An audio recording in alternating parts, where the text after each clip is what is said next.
Pernah dengar cerita soal orang yang nari sampai mati? Dan ini bukan kiasan atau adegan di film horor loh.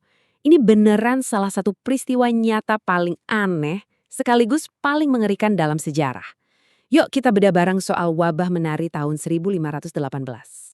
Kedengarannya gila kan? Ngebayangin ada party yang saking serunya malah bikin orang meninggal. Tapi ini beneran terjadi di Strasbourg ratusan tahun yang lalu. Cuma bedanya, ini sama sekali bukan party. Ini adalah wabah misterius yang memaksa ratusan orang buat joget tanpa henti sampai tubuh mereka akhirnya menyerah. Jadi gimana ceritanya wabah paling aneh sedunia ini bisa kejadian?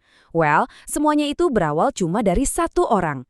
Oke, kita mundur dulu ke musim panas yang super terik di tahun 1518 di kota Strasbourg, yang waktu itu masih jadi bagian dari Kekaisaran Romawi Suci. Disinilah kisah yang surreal ini dimulai. Coba deh bayangin pemandangan ini. Di tengah jalanan kota yang lagi rame, tiba-tiba ada seorang perempuan, namanya Frau Trovea, mulai nari-nari gitu aja. Nggak ada musik, nggak ada alasan yang jelas, dan dia nggak bisa berhenti.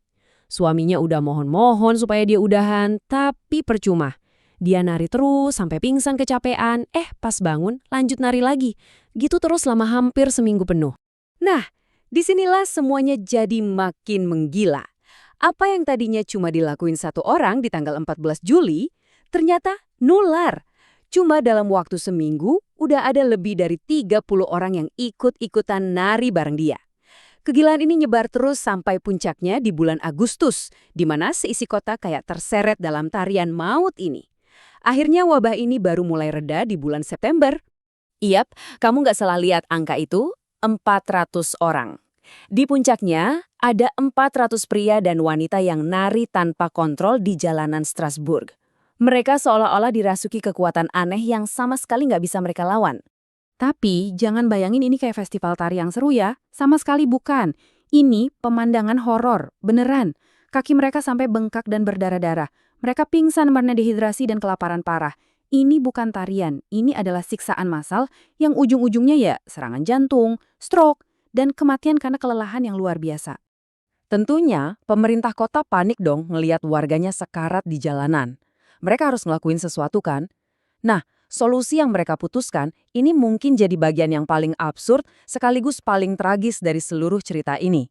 Obatnya? Ternyata, joget lebih keras.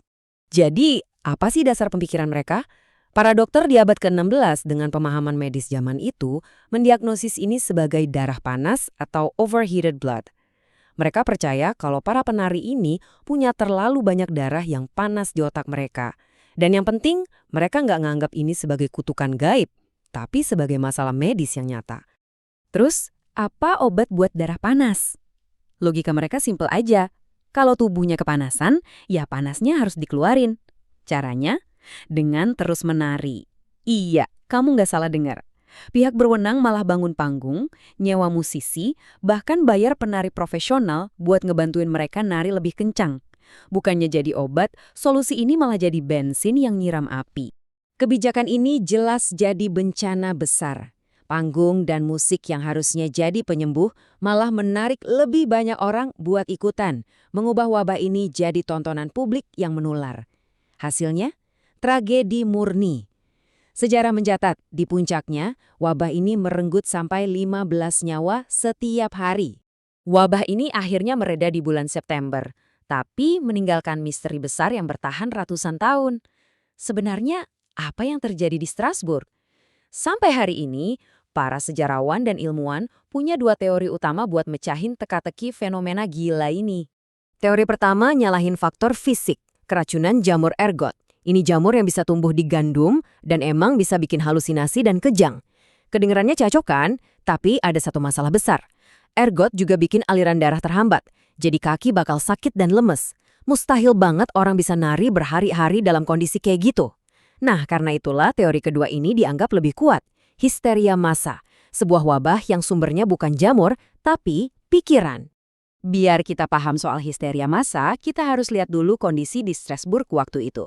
Tahun 1518 itu bukan tahun yang baik, warga kota dihantui kelaparan, kemiskinan, sama penyakit mematikan kayak sifilis dan cacar.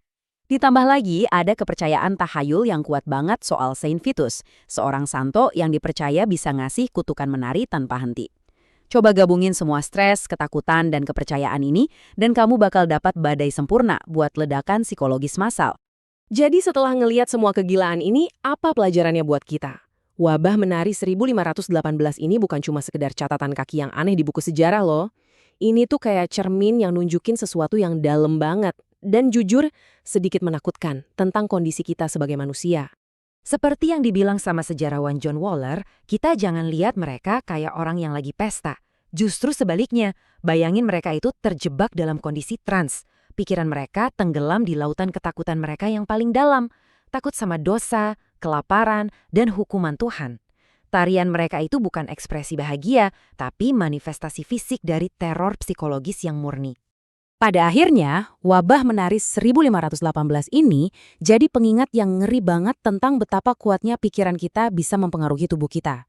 Stres yang ekstrim ditambah keyakinan kolektif ternyata bisa memicu respon fisik yang mematikan. Ini ngebawa kita ke satu pertanyaan terakhir. Kalau pikiran bisa ngelakuin hal itu ke tubuh 500 tahun yang lalu, di dunia yang penuh tekanan dan informasi kayak sekarang, seberapa besar sih kekuatannya atas diri kita? Sebuah pertanyaan buat kita renungkan bareng-bareng.